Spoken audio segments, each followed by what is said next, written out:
Hi, Scott Murray, Level 5 Tools. Robbie Deatherage, he's our lead technician here. A lot of you guys around the world have probably talked to Robbie at one point or another. He's going to help me go through some questions we've had from folks about cleaning and lubrication of the automatic taper, and then we'll cover some other tools later. But just starting out with cleaning, you want to make sure the first thing you do is exhaust all the joint compound out of there. So, you rolled up the drive dog on the side, make sure you've got all the compound out. Then you're going to remove the top 2 screws, loosen the other 4 on your cover plate, pop that off, and then you really have got to just clean that out on the inside. So you want to make sure there's no mud up in the head. You want to clean this, the fill valve out, because sometimes mud gets hung up in there. Then when you go to fill the next time, you'll see it leaking. So you really want to make sure you get rid of all evidence of mud. The cutter track is critical.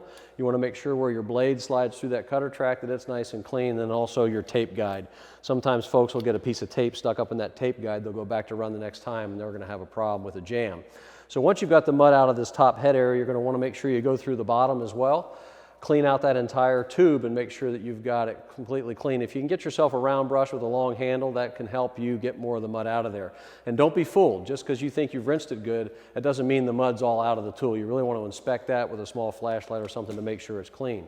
So once you've got all the mud out of that, then you want to go through and lubricate. Do not use the spray lubrications like WD-40 and those. They've got some things in the accelerants that affect the rubber parts. We use machine oil, 3-in-1 oil.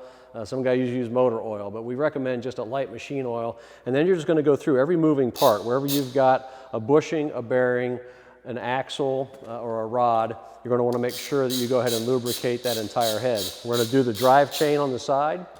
We're also going to go ahead and do the cutter track and the cutter chain on both sides to make sure that that's completely lubricated and operating smoothly. We're going to do the creaser chain, and then we're going to move down in the inside and probably even get in there where we've got the cable drum, which is all stainless steel. It's not going to corrode or rust, but we want to make sure you get it lubricated.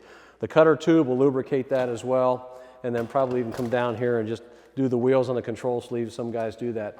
You really can't over lubricate if you're using the right material, so we want to flush some down through the tube as well. And then you're going to want to run that plunger back down so that the next time that you go, then you know the oil's the whole way through. The next time you're ready to go, that you know the tool is in top shape. This will help improve the longevity of your product and ensure that it's in great working condition. Check us out on the web. Welcome to the Red Zone.